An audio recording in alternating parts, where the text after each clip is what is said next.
लंबे बाल वाली सास। सास बहू की उम्र में माँ बेटी जितना फासला होता है, लेकिन फिर भी ना बहू को सास में माँ और ना ही सास को बहू में बेटी दिखती है। कैसे? ओहो, ये बाल भी ना संभाले नहीं संभलते, इतने लंबे और काले। देखने वाले तो कहते हैं कि बहू सास और सास बहू लगती है। कौन है ये लोग माँ जी? मुझे तो नहीं दिखते जो सास को बहू समझ रहे हैं। अरे चल छोड़ ना, जा चाय लेकर आ जा और किचन में मेहंदी भिगा देना। और हाँ, दोपहर को पार्लर वाली आ रही है मेरे हेयर स्पा के लिए, तो जरा गर्म पानी तैयार करके भाप की तैयारी भी कर देना। बहू खुद के बाल देखती है जो सूखे, बेजान और बेतरीके से बंधे होते हैं। बहू किचन की तरफ जाती है। यहाँ खुद के बालों को संभालने का टाइम नहीं है, ना ही पैसा, लेकिन सास के बालों पर इन्वेस्टमेंट देखकर हैरानी ही होती है मुझे तो। दोपहर को पार्लर वाली सास के बालों को देखकर बोल पड़ती है, ओहो, ये कैसे बाल कर लिए आपने? 2 हफ्ते से मुझे बुलाया नहीं ना, तभी।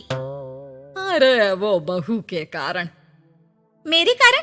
मैंने कब मना किया था आपको किसी चीज के लिए? अब तू ही मायके चली गई थी ना, अब मैं घर का खाना बनाऊं या फिर बालों की केयर करूं? तू जाकर पानी लेकर आ।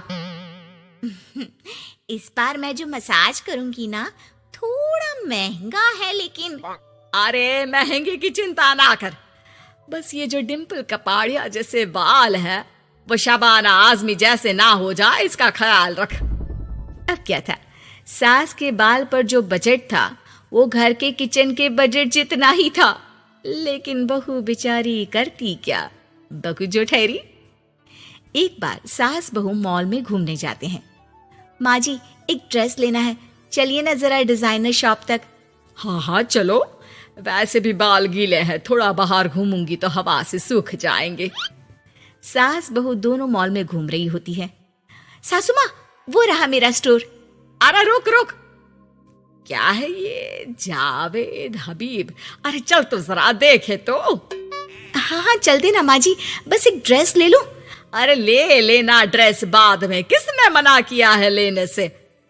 सास जावेद हबीब के पार्लर में जाती है, जहाँ सेल्स गर्ल उन्हें पकड़ लेती है।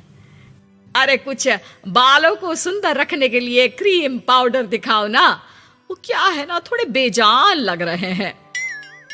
क्यों नहीं, वैसे ये नया प्रोडक्ट लॉन्च हुआ है, इससे आपके बालों की खूबसूरती 4 गुना बढ़ जाएगी। इसे लगाने के बाद ना आपको हेयर स्पा करने की जरूरत पड़ेगी और ना ही किसी महंगे शैम्पू की।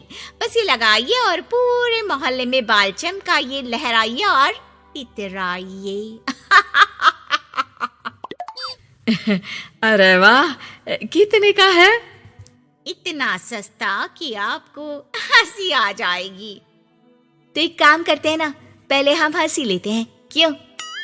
ये जरूर आपकी बहू होगी, है ना? कैसे पता? अरे भला कौन सी बहू चाहेगी कि सास के बाल सुंदर दिखे?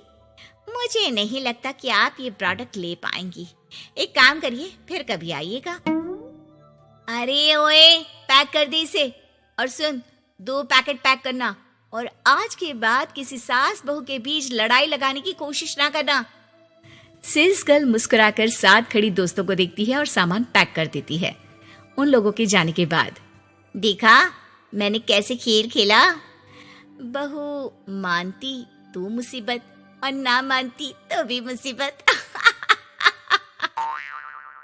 वहीं सामान लेकर सास भी खुश बाहर निकलकर बहू से कहती है, अरे वाह बहू, अब देखना मेरे बाल ना और ज्यादा सुंदर हो जाएंगे। अब तो लोग मुझे देखकर जलने लगेंगे। वैसे जलन से याद आया, तुझे भी तो ड्रेस लेनी थी ना, चल ले लेते हैं। रहने दीजिए, पैसे किसके पास है जो ड्रेस ले लूं? आप तो अपने बाल लहरा लहरा कर इतराइए। मैं कोई पुरानी ड्रेस ही पहन लूंगी। चलो वो भी ठीक है बहू। देख, हमेशा ना फालतू खर्चे से बचना चाहिए। मैं बिल्कुल फेवर में नहीं थी तेरी नई ड्रेस के लिए, फिर भी तुझे मना नहीं कर पा रही थी। बहू के तो मन में आता है कि सास की इस बात के बाद वो उन्हें इतना अच्छा करारा जवाब दे, लेकिन चुप हो जाती है। सास का बालों को लहराना और इतराना यूं ही चल रहा था। एक दिन, माँ जी, न जाने क्यों चक्कर आ रहा है, लगता नहीं कि मैं काम कर पाऊंगी। मैं अपने कमरे में आराम करने जा रही हूँ। थोड़ी देर बाद पति भी आ जाता है। माँ, शिखा को कहीं देखा क्या? आज बहुत दिनों बाद घर की रसोई से इतनी अच्छी खुशबू आ रही है। मन तो कर रहा है कि बिना चेंज किए ही खाना खाने बैठ जाऊं। अरे बेटा, खाना आज मैंने बनाया है तो घर तो महकेगा ही। तेरी बीबी बीमार बैठी है। पति हैरान होकर पत्नी के कमरे में जाता है, जहां वो आराम से तानपुरा का शो देख रही थी। अरे, माँ ने तो बताया कि तुम ठीक नहीं हो, पेट में दर्द है। अरे नहीं, वो ना मेरा फेवरेट म्यूजिक शो आने वाला था। अब माँ की तो आदत पता है ना, ये बना दो, वो बना दो, ये दे दो, वो दे दो, तो बस मैंने बहाना बना लिया। पति बीवी की बात पर मुस्कुराता है और वहां से चला जाता है। दरअसल शिखा को म्यूजिक का बड़ा शौक था और उसके पसंदीदा संगीतकार उसके शहर में थे और संगीत की क्लास लेने वाले थे। अरे देखो देखो, ये धनवानी महाराज हमारे शहर में है, और तो और ये यहाँ सबको संगीत सिखाने के लिए आए हैं। मैं भी इनकी क्लास ज्वाइन करूंगी, कल जाकर पता करती हूँ। सास और पति भी शिखा की बात पर खुश हो जाते हैं, लेकिन अगले रोज जब शिखा वहां से वापस आती है तो उसका मुंह उतरा होता है।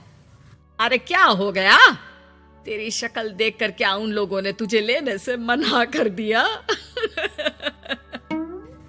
पहली बार बहू सास के ताने का कोई जवाब नहीं देती और चुपचाप जाकर कमरे में बैठ जाती है, जहां पति कहता है, अरे क्या हो गया मेरी अनारकली, क्यों मुंह लटका रखा है? अरे कुछ नहीं, बस ऐसे ही। सास कमरे के बाहर जाकर खड़ी हो जाती है। अरे मुझे तो बताओ, क्या हो गया? शिखा रोने लगती है और रोते रोते बताती है कि वो लोग 1 लाख रुपए में कोर्स करा रहे, मैं इतने पैसे कहाँ से लाऊं? पति भी चुप हो जाता है, क्योंकि वो जानता है कि इतने पैसे का तो वो भी इंतजाम नहीं कर पाएगा। देखिए ना, कैसे अपनी कला को बेच रहे हैं, लेकिन गलत भी क्या है, नामी गिरामी है। अरे कोई बात नहीं शिखा, मैं कोशिश करता हूँ किसी से उधार लेने की। जब कोर्स करके तुम खुद की क्लास खोलना, उससे जो पैसे आएंगे उससे फीस भर देना। पति कई लोगों से बात करता है, लेकिन उसे कहीं से पैसे नहीं मिलते। शाम को मुंह लटकाकर पति घर आता है। मैंने काफी कोशिश की, लेकिन कहीं इंतजाम नहीं हुआ। अरे कोई बात नहीं, मैं भी ना क्या करूंगी म्यूजिक सीखकर। वैसे भी कल आखिरी दिन है पैसे जमा करने के लिए। अब इतनी जल्दी कहाँ से आने वाला है पैसा? लेकिन अगले दिन, बहू ये ले पैसे, जा जाकर अपना नाम लिखवा दे संगीत की क्लास के लिए। बहू इतना सारा पैसा देखकर दंग रह जाती है। अरे माँ जी, आप कहाँ गई थी अभी, और ये इतने सारे पैसे कहाँ से आए? सास मुस्कुराकर पीछे मुड़ती है और बहू को अपने सर के बाल दिखाती है, जो अब छोटे छोटे होते हैं। मैंने ना अपने बाल उस विदेशी कंपनी को बेच दिए, जो बाल के बदले में पैसे देती है। अब मेरे बाल थे ही इतने सुंदर के 1 लाख मिल गए, वरना तेरे बालों का तो कोई 500 भी ना दे। बहू को सास की बात से रोना आ जाता है। वो सास के गले लग जाती है। लेकिन कोई मुझे करोड़ों भी दे ना, तो भी मैं इतनी अच्छी सास ना दूं।